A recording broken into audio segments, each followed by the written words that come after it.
Hey guys, what's going on? Armada Wave 6 just announced today. Big deal, big news, and we're going to talk about it right here. So, first off, I want to say it's a 2-ship wave. So that's a little disappointing to some if you wanted to see more ships. I'm less disappointed right now because I feel Armada's actually at a pretty strong place. So now we don't need a huge influx of ships.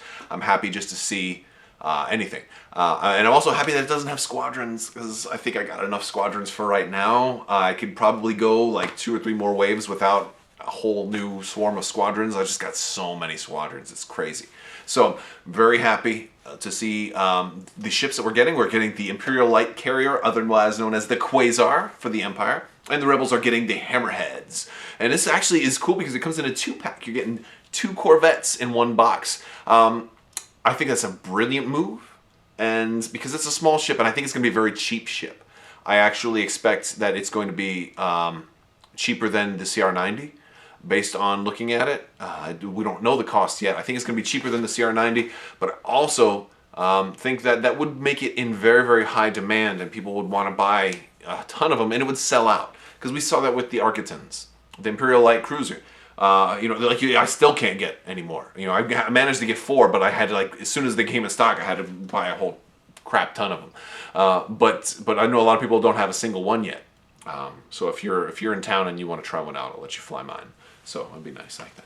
All right, but anyway, so let's talk about these ships. There's a theme in Wave 6.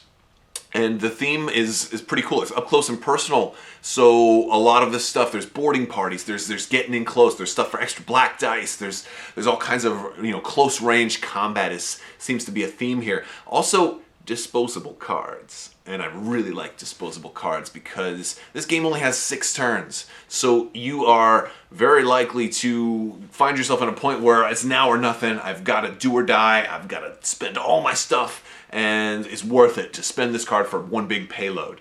And we're going to get that. We're going to get more of it in this wave. So that's really cool. Let's talk about the Quasar first. All right, so the Quasar, it's a medium-based ship. I was surprised. I thought it was going to be small. But then in some of the more recent episodes of Rebels, they've kind of shown it in comparison to other smaller ships. And I'm like, oh, it looks pretty wide. And I'm like, it could go either way. And so it comes in as a medium-based ship. And I think that's all right. It looks like it has 6 hull. It has brace, redirect, and contain. So, about what you'd expect. But, it's got one of each of those. There's no evade here. And it's got 2 different versions. And it's got, the Fire 1 and I think the Fire 2. I don't know the exact names of them because some of the stuff that, it's not a full preview. It's not a full spoiler. It's just a preview. So it appears that, the Fire 1, which will be the cheaper version, has more blue dice. This thing has a huge front arc, though. It's like all front arcs. So it's going to be pretty hard to get double shots on this guy. But his front arc is solid, right? And then the Fire 2 has more red dice, but here's what's amazing about this. If you look really closely at the spoiler image, you may just see that the Fire 2 has a red anti-squadron die. First ship in the game, red anti-squadron. You saw it here, right? Crazy. Now imagine putting Agent Callus on this or other stuff that affects squadron fire. Now you get long range. Oh man. Now the only downside of that is that your front arc is so huge, you will probably, if you're going to do that, you're probably not shooting at any ships also. It's going to be really hard to get those double, the double arcs that way. But I mean that's a good problem to have because those are just more options for you. So that's a great problem to have. Red anti-squadron. I don't know what it's going to cost. I think that red anti-squadron, that Fire 2, that more expensive Quasar might be very expensive. I think it could easily cost more than a Victory. It could probably cost more than an Interdictor. But it's hard to say because we don't know everything else that comes with it. We don't know all of the upgrade slots. We don't know its maneuverability or its speed. So it's just there's a lot of information we don't have right now. We know that it's got 6 hull. We know that it has 2 command, 4 squadron, and 3 engineer. And we can assume that maybe the values will be different on the other card, but that's roughly where we stand right now. It's got a huge front arc, and some of the cards are spoiled, and we're going to talk about some of those. Among what's not fully spoiled is it appears that the Grand Inquisitor is on this ship. It's blurred out, but it's Grand Eye, and it looks like you can see his lightsaber or his hand or something. So Grand Inquisitor looks like he's there. And I can't make out what his ability is, but it seems like something about discard this card. So it's like fits into that theme. You're gonna use him to do something, and it'll probably have a big payoff because he's a big deal, and he might even be an expensive card. I'm not sure though. Everybody has different prices, and typically disposable cards end up being a little cheaper. Like Lando is a hugely powerful card, but he's only 4 points, right? So Inquisitor might be around the same. I'll guess that the Inquisitor ends up costing 4 points. There you go, I guessed it. So, let's see, boarding troopers. All right, boarding troopers, look at this thing. All right, so we've got boarding parties. People were talking about boarding parties for a long time. I never thought they were going to happen because I thought it was going to involve a whole different type of combat, maybe special dice. You have to keep track, oh, am I taking over this?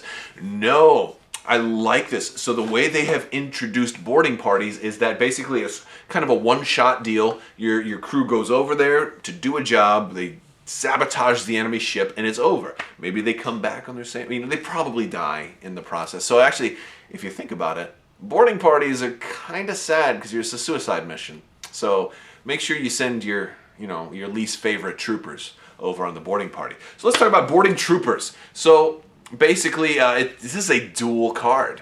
And this is something else that they're doing here. It's dual cards. It's going to consume. It requires and consumes both of the slots. So boarding troopers uses your offensive retrofit and your weapons team, and that seems to be very common throughout this expansion. Is those specific slots. So boarding troopers says when you reveal a command, you may discard a squadron dial or token and this card. So this is a one-time use, right? And it's actually a one-time use of the card and something else. To choose one enemy ship at close range. So remember the theme of this expansion, close range, right? At close range, choose and spend a number of its defense tokens up to your squadron value. So for a 3-point card, that's not bad. You're going to be able to, so imagine you're using this on, for example, if you use it on the Quasar, that's 4. So you're expending 4 defense tokens of the other person. So there's no ship that has more than 4 defense tokens. So, you basically can exhaust everything that they have. Or if you use it on maybe a victory, you'll exhaust 3, which is still going to be pretty good. Or actually, no, I said exhaust. This says spend. And here's the distinction with that. Spend means if it's orange, you can make it gone. Exhaust, if they're already exhausted, you can't exhaust something that's exhausted. That exhaust means just to put it into its already been spent condition. But you can spend something that's exhausted, as evidenced by the fact, oh, I'll spend my brace. Oh, and I get shot again. Oh, 10 damage coming at you. Okay, I'll spend my brace again, and now it's gone. So this will allow you to actually remove, potentially, defense tokens from other ships. That's huge, man. That's, especially if you go up against their really big ship, and they've already spent their one brace, You hit this. I'm like, all right, we'll spend your redirect. You rather redirect. Oh, and your brace. By the way, now it's gone. Oh, that's crazy good. That's crazy good. Or you're going up against a Bright Hope, right? And you just need to make sure you get rid of that scatter that they already used. And the thing is, this is when you reveal a command. This is also at the beginning. This is before you shoot. Yes, this is before you shoot. Imagine putting this on a Star Destroyer Avenger. The Avenger says, the defender can't spend or can't use exhausted defense tokens. So even if this is a first attack of the round, you're like, boom, sending over the boarding party. They just shut down all your systems. Now I'm attacking you, your flagship, which is completely undamaged. You can't spend anything. You can potentially one-shot somebody's biggest ship. I mean, this is insane. This is, So if somebody has boarding troopers equipped to a Star Destroyer Avenger, you can never, ever get in close range of the ship or you're dead. I mean, that's how nasty this is. A crazy good card. Wow. All right, boarding troopers. That's nuts. All right, so next we're going to talk about Sloane. Oh, man. So I've been reading the books lately, right? Have you read some of the books? Sloane's been in a lot of books. Sloane's becoming a big, big character, and it looks like she may even show up in some movies or something. So I don't want to give too many spoilers away, but I think Sloane is a very, very big deal going forward, and that's all I'm going to say about that. I think if you don't know who she is, you need to probably find out who she is. And I've got some other videos where I talk about who Sloane is, and so check out my other videos if you want spoilers and you want to find out more about Sloane. Or maybe if you want me to do a video about Sloane, maybe I'll do a video about Sloane. But anyway, Sloane is a cool, I like her. She's, real quick, she's like a good person who is in the Empire. She's dedicated to duty, honor. She's not like, if she sees like a stormtrooper being a jerk to somebody, she's like, hey, that's not our job. We're here to serve and protect. You know, we're not here to be a jerk to the locals. You know, so she's like the ideal Imperial. And so she's very righteous, and she suffers for it a little bit too. I said I wasn't going to talk about spoilers. Okay, so anyway, Sloane, awesome commander. First Imperial squadron-based commander. Oh, and first like fully squadron-based commander, right? So she says, it's 24 points too. She's not even that expensive, which is always a huge plus. Anyone who's cheap is just automatically a plus. While a friendly squadron without rogue is attacking, it may spend a die with an accuracy icon to choose and spend. Here's the keyword: spend again. Spend is much better than exhaust. Spend one of the defender's defense tokens. While attacking a ship, it may also re-roll one die with a crit icon. So here's what's amazing about this. If you have a TIE fighter, anything that manages to attack a ship, anything it rolls is good. I mean, with crit being probably the worst thing, but it gets to re-roll a crit. All right. If it's a black die, you're not going to re-roll that, right? Or even a red die, but so be nice for your Whisper and your other Phantoms, but just think about the basic TIE fighter. That's just so good, right? And in those accuracies, like, this TIE rolled an accuracy. Okay, well, boom, we'll spend your brace that you already spent once during the ship phase. Don't forget your squadrons, especially if they're attacking at the end, right? The ships have already gone and shot. Oh, man, so many possible. Sloane is nuts. Sloane is nuts. And you know what else is really cool? It doesn't have to be attacking a ship.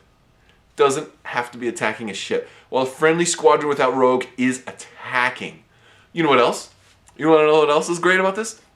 I'm sorry, I'm like so excited because I love Armada, and this is this is Christmas for me right now, right? Even though I don't have it in hand. While attacking also applies to counterattacks. Counter triggers this. I mean, interceptors? Hello? Oh my gosh, dude, interceptors. All right, so if you can't tell, I kind of like Sloane. What do you think about Sloane? I think this is like incredible. I would pay more than 24 points for Sloane. Oh boy. So yeah, that's what they've kind of previewed for the Quasar. There's a couple other upgrades in there. We can't really make much out of them. I'll wait for the actual proper, they'll do some more spoilers eventually, and and then we'll be able to see the rest of that stuff. But whoa, man, looks good. Quasar looks nice, and it's going to look beautiful too, man. The Imperials need more ships, and so I really don't know what's going to come next for the Empire, because they've hit almost all of their ships. There was just one new ship recently spoiled in Rebels that they could potentially do that ship, but it's just small and might be another flotilla. I don't know. I don't know what's next for the Empire. I have some things I'd like, but I'm really run out of. I knew the Quasar was coming. But I mean, not for sure, but it's like I would have bet money the Quasar is coming. I don't know what to bet. Like if you asked me to bet you what was coming next, I have no idea what the next Imperial thing is going to be. Right now, I'd probably say the Executor. I think Super Star Destroyers are coming. I think they're coming. I think they'll be announced before the end of the year. I think Super Star Destroyers are coming. I think it'll be a campaign box too. But anyway, let's talk about the Hammerheads. All right, Hammerheads are next. Oh man. All right, 2 ships in one box. How great is this? You're going to be able to actually get more than one. You won't, hopefully they won't sell out. Hopefully we won't have supply problems. There was just a lot of supply problems, right? All right, Hammerheads, small ships, two of them in one box. It looks like they have 5 hull, 2 shields in the front, and then 1 on each of the sides, 1 in the back. They have contain, redirect, and evade. The more expensive one does appear to have red dice in the front, but I don't know if it's going to have. I don't think it's going to have a turbo laser. I think they're going to be, because that would make it pretty good for the front arc. And I mean, it might have a turbo laser, but I think there's going to be a very cheap ship. I think it's going to come in at like 30 and 35 points, maybe something like that. Maybe 34 and 40. I think in general it's going to be cheaper than the CR90, and so it'd be hard to justify using that evade for a TRC at long range. It'd be really powerful, and I don't think they want. I don't know. That would be too dangerous for it to give it. I'm predicting it won't have a turbo laser slot, but we'll see. Now, one thing that's interesting here is we can see through this that it appears to have 2 generic titles. In other words, they're not unique. You can use multiples of them. I don't know how many title cards they're going to give you, but if you wanted to run, like different configurations of them, through these titles, you could potentially do that, which is really interesting. Because it looks like there's 3 title cards in general, but 2 of them don't appear to have the little dot in front. So it's either a misprint or deliberate. I'm guessing it's deliberate. They don't make too many misprints in these, although X-Wing was famous for one guidance chips was called Guidance Chimps, and that was like one of the best typos ever. But in general, they don't usually make too many mistakes in these preview articles. So I'm guessing that you're actually getting 2 generic titles. So that's really cool. And we also seem like we're getting some really cool people here. Cham Syndulla looks like he's there. It looks like we're also getting Hondo Anaka. So, Rebels is definitely becoming a theme. A thematic theme as opposed to a mechanical theme here. And we're getting Leia. Now, Leia's, as a commander, Leia is so appropriate because she was the one who delivered these to the rebellion. So that's, she makes sense. I'm so excited to have Leia too because you already had Leia as a crew and now we're getting her as a commander. This isn't the first time that they've doubled up because you had Vader as, as a squadron and then got him as a commander. But I really am hoping, on my wish list, before this came out on my own private wish list, I was hoping that we would see more of in the opposite, I was hoping some of our commanders would be available as crew. Like, I love Tarkin. Tarkin was big in Rogue One too, and I think actually, if they do specifically a Rogue One based set, I could totally see Tarkin being an officer. So I'd love to get an officer version of some of the commanders that we've had. And so now we get just the opposite here. We're getting a commander version of one of our officers. And Leia wasn't really used all that much as an officer, so this is actually going to be real easy to be able to use Leia. Unfortunately, I can't fully make out what the text on Leia says. It has something to do with when you do a command. I think you have to have used a command dial, but I just can't make out all the rest of it. So something about if you do a command and it's from a dial, so she's not really synergizing with tokens as much, but I don't know what that's the if, I don't know what the then statement is here. So Leia is available as a commander.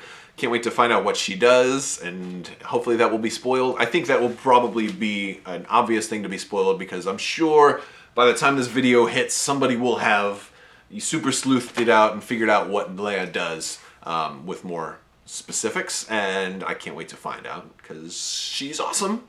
And of course, R.I.P. Carrie Fisher.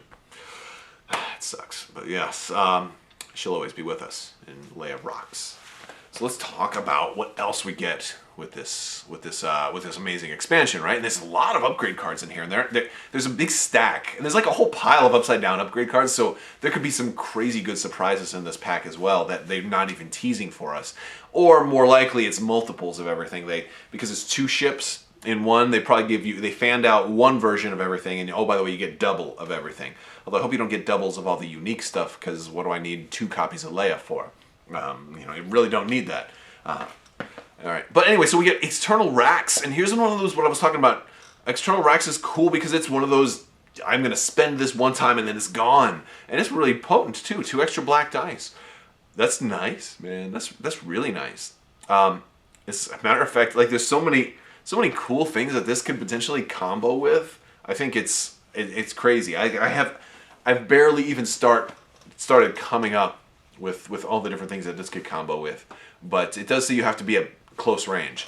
It doesn't say that. It doesn't say you have to be against a ship though. So imagine you're going after that that unique squadron. You're going after Howl Runner, and you're just like, oh, I need I got an accuracy, but you have a scatter. All I rolled was 1 accuracy. Okay, boom. Spending eternal racks. We'll throw 2 more black dice on there. You can't scatter. You're dead. Something like that could be amazing. And you can use it for either faction too. Just because it comes in the Hammerheads doesn't mean you can't use it for the Imperials. So, gosh, I like having the option. I really do. It's a great card. And next we have our unique title for the Hammerhead, Garrel's Honor. Now, Garrel's Honor is basically your Rogue One ship title. And this is kind of what everybody expected from the Hammerhead, for it to be ramming. I'm glad. I really wanted them to do it something unique, because if there's one thing I hate in this game, it's well, there's a couple of things I don't like in this game, but one thing I really hate is very, very cheesy lists that aren't fun. And the only list I ever really played that I didn't think was fun at all was a ramming list, where somebody just rammed me over and over and over again. And at least in this case, I don't mind ramming. I mean, ramming's a part of the game, but this is it's a title that enhances ramming, but it's unique. So you can only have one ship that's going to be your ramming ship, or that's going to get the bonus from ramming. And so when you overlap an enemy ship, the enemy ship suffers a face-up damage card instead of a face-down damage card. That's not overpowered. It'll pair very, very well with Dodonna, but it's not overpowered. It's just, it's good. It's pretty darn good. And it's unique, so you can only do it once, and I'm okay with that. I'm totally okay with that. I think it's thematic. I think it's mechanically pretty sound. And we don't know how broken or it may or may not be yet, because there's other things that we don't know. Like, we don't know exactly what speed is going to be available to this ship. It may not be a speed 4 ship. You might have a harder time ramming stuff. It may not be that maneuverable. You might not be tempted to roll Dodonna here, because maybe you really need Maydeen to get your maneuverability in for this ship, right? And that's really, that's why all this is so exciting, because there's so much we don't know, is we have to start piecing together what we do know. And it leads me to give some more predictions. But before I go with all my predictions, let's talk about the next card we had with Boarding Engineers. So it's another boarding party, right? And it also uses your weapons team and your offensive retrofit. And you have to have both, and it's going to use up both of them. Costs 2 points. When you reveal a command, you may discard a squadron dial or token and this card. So again, discarding it to choose one enemy ship at close range. Again, both themes combined into one card: close range and permanently spending stuff. So you look at its face down damage cards, and then flip up a number of them up to your engineering value, one at a time. Flip a number of them face up to your engineering value, one at a time. Wow! So that's every ship that we've ever seen has at least engineering value of 2. So that's going to basically allow you to put 2 crits on a ship, assuming it has the damage already. But you would, typically, especially if you're ramming and stuff, you're probably going to be putting damage on this, on the other ship. This is more situational than the boarding troopers that we've seen, but they're both cool. And this one could potentially, because you get the choice too, man. Now you're flipping cards up, so this one won't trigger with Dodonna, as you're flipping up a card that's already there. But in a way, it could be even better, especially if it's something that they've already resolved and flipped over. Like structural damage, for example. Oh, that's crazy. Or who knows what else is there? Like, you may not even know, and maybe it's you can't attack at long range, or it could be a whole lot of things. So it's very, very interesting. That's going to be a very fun card because of the mystery involved. I don't know if that one will see too many tournaments. I don't know if it'll be that effective, but it's only 2 points also, so it's really, why not? For 2 points, you could probably fit it in there. In the mind games, it'll probably play with your opponent too, because they'll be so afraid to get into close range of you. So that's actually pretty interesting. So that's Boarding Engineers, and I think that's all of the preview cards that they've shown us face up. I have some more predictions for the Hammerhead. So I've already said I don't think it will have a turbo laser. Because you've got your 2 versions, you've got kind of like your blue dye and your black dye version, and I think it's going to be like your black dye version has ordnance and your blue dye version has ion cannon. I don't think they'll give us a turbo laser for it. I also think it may potentially have an engineering value of 3, just because it's coming with a card that specifically references your engineering value. That's why I'm predicting at least maybe the more expensive one has an engineering value of 3. Possible. That's my prediction.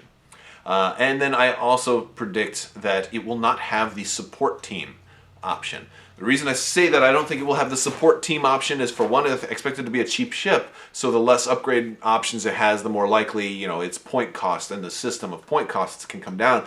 But really the bigger reason is because then you could give it engine techs. And that might be broken when you're using the Geralt's Honor title. If you're ramming, giving face up, engine techs lets you ram twice, right?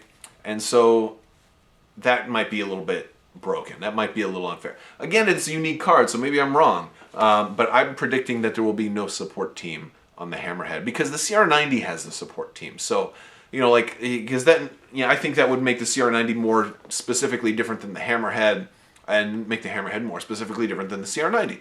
So that's my prediction for what I think the rest of the Hammerhead will have. I think it'll probably be at least speed 3. I don't think it'll be speed 4.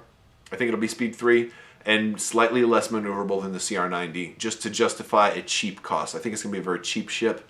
But maybe I'm totally wrong, and maybe they want you to pay the price. If you're going to ram, you're going to be ramming with a 60-point ship, you know.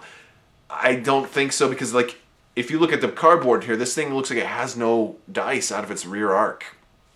And if you've got no rear shots and only one shield on your sides, one shield in the back, and only 2 shields in the front, you're kind of a weaker ship. It's kind of weak. So I just expect it to be very cheap. I expect it to be cheaper. So that's my predictions. That's Wave 6, guys. That's what we know right now. And this is just for Armada. And Gamma is going on right now. More stuff is coming out, like, constantly. So stay tuned. And I'm going to hit you with the, all the newest info as soon as I possibly can. Thank you guys so much for watching. And if you like this video, please subscribe and give a thumbs up and leave a comment. Tell me what you're most excited about from this wave. And check out some of my other videos here. Have a wonderful day. Thanks for watching.